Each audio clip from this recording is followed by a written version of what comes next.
There we go. I don't know if you can see it in the distance, but there's the mob of cows all the way down there. Yeah, about 150, and you can probably see where I've put the fence lines working across the hill, and I can't actually walk in a very straight line. You probably see they're very wiggly lines, not very parallel to each other. It's quite embarrassing actually. Anyway, that's where they are, and we're working across that bank. Yeah. But the real reason I'm up here is because to look at this red clover we've got growing in amongst the barley. So there it is. We've got a bit of a mess in the corner here. So that's the sort of size it is. Doesn't look the most healthy in the world, does it?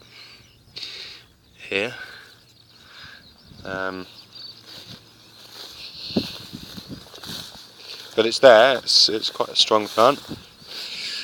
And then you can see it in the bottom there, coming through.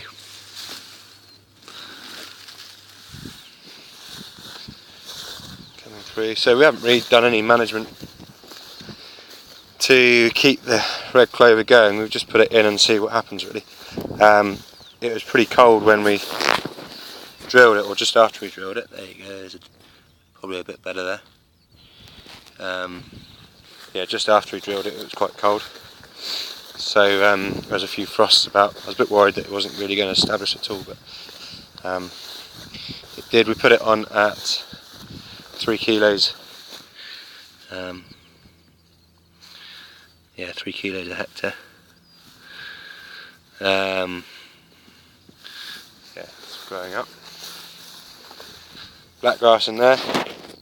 Got a sea of black grass over this field. So the barley's going to go right down in this field here and the other side, and then there's a patch of fodder beet just in between the gain cover, fodder beet, barley, red clover over this whole area as well, undersown, and yeah, so it is. Sort of tickling along really in the bottom. Hopefully that the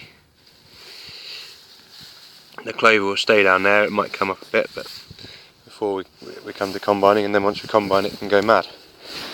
But when I say combine, I want to use a stripper header in here so that we don't stress the red clover out, because I found last year when we did the undersowing, this is an overlap here, when we did the there you go, it's still there, down in there.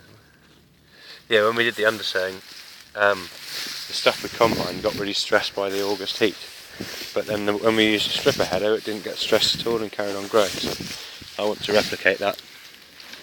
There you go, and this thick stuff, I want to replicate that this year with this red clover. So yeah, that's that really.